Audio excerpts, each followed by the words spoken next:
Just to go back, Liam, to John's point, and I agreed with it totally. I did watch it live.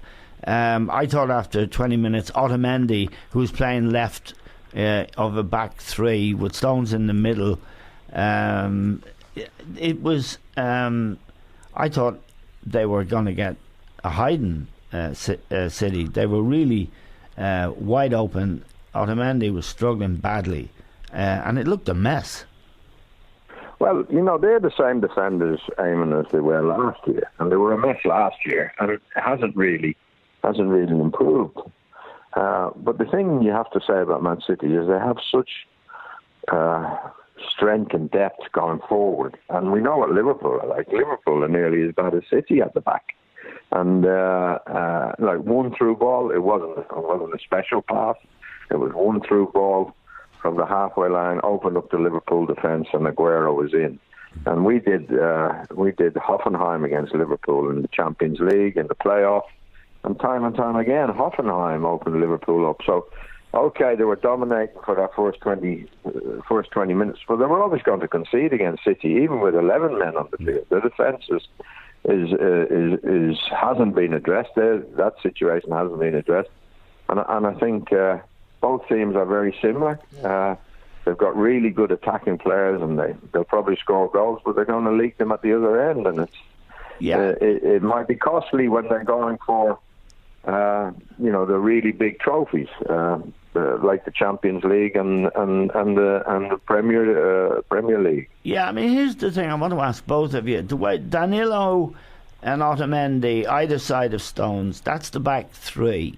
And then Walker is so high up the field. It's sort of crazy. Now, that's on the right. Mendy is so far up the field on the left, although he looks a fantastic crosser of the ball and he's really quick. John, they're stationary and they're way ahead of the ball. Does that work?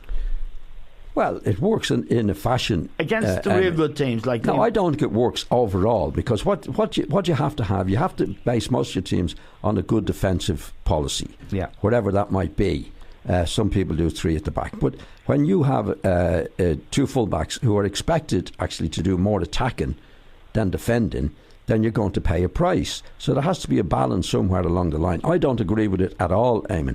Actually, I don't even agree with the wing backs. I agree with the old-fashioned right back and go at the right time. Yep. When it's on your side of the field, you're free to go. When it's on the opposite side of the field, you get into a covering position.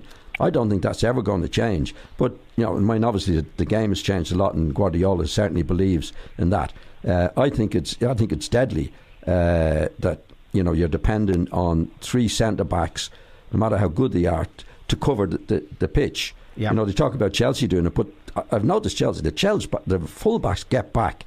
Yeah, at Chelsea at the right time. Alonso and Moses, as it was last year. They're attacking at the right time, but they're getting back. So I don't agree with that imbalance in a team. And Liverpool are just as bad, as Liam said. For the first goal, it was a good ball from De Bruyne, but it's opened up. And the last, remember the one they got through, and Aguero laid it on for the centre forward. That was a through ball. And looking at it in the replays, I mean, the two centre backs are there, and they're sort of looking at the ball, square on the ball, and one ball that's amateur stuff, really. And there doesn't seem to be any basis for defending at Liverpool or Manchester City. As Liam said, have good up front. Only City have actually better front players than Liverpool had, and they're more likely to score more goals.